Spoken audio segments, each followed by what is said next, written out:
Hi, I'm Bob Klein from Los Angeles. The conventional wisdom in the investment world is that an investment's risk can be measured by the volatility of the price of the investment in the marketplace. So could you guys expand on your thoughts on this? Yes, volatility does not measure risk.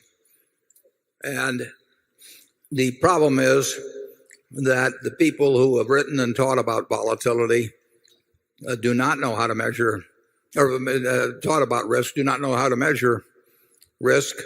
And the nice thing about beta, which is a measure of volatility, is that it's nice and mathematical and wrong in terms of measuring risk. It's a measure of volatility, but past volatility does not determine the risk of investing. I mean, actually, take it with farmland. Here in 1980 or in the early 1980s, farms that sold for $2,000 an acre went to $600 an acre. I bought one of them when the banking and farm crash took place, and the beta of farms shot way up.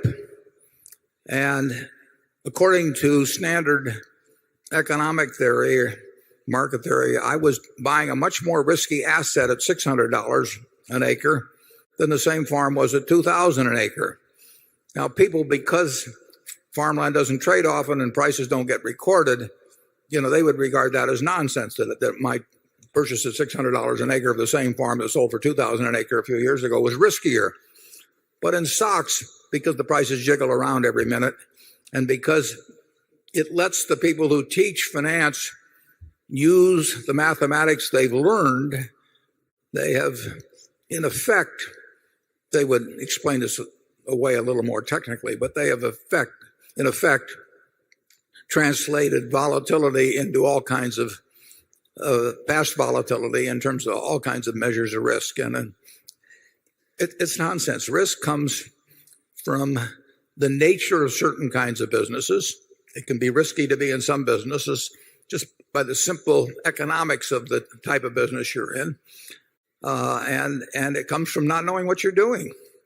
And, that it is, if you understand the economics of the business in which you are engaged, and you know the people with whom you're doing business, and you know the price you pay and is sensible, you don't run any real risk. And I don't think Charlie and I, certainly at Berkshire, I don't think we've ever had a permanent loss in marketable securities that was, 1% maybe? 0.5% of net worth. I made a terrible mistake in buying Dexter Shoe, which cost us a significantly more than 1% of net worth, where I bought an entire business then. But I was wrong about the business. It had nothing to do with the volatility of shoe prices or leather or anything else. It just was wrong. But in terms of marketable securities, I cannot recall a case where we've lost. I mean, we've done a lot of things in securities that had a very high beta.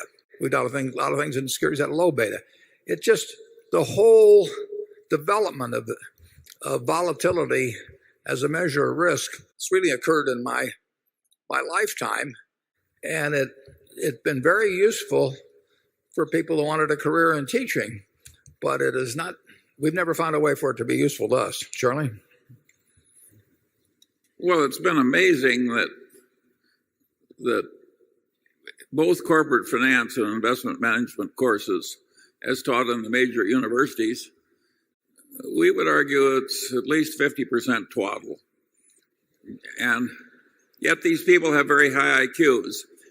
One of the reasons we've been able to do pretty well is that we early recognized that very smart people do very dumb things, and we tried to figure out why. And we also wanted to know who, so we could avoid them. And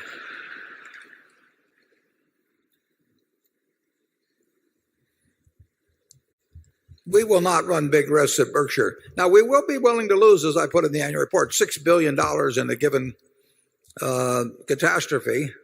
But our catastrophe business run over many years is not risky.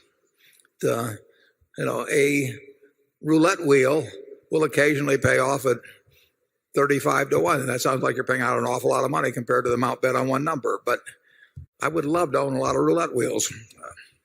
Number 3.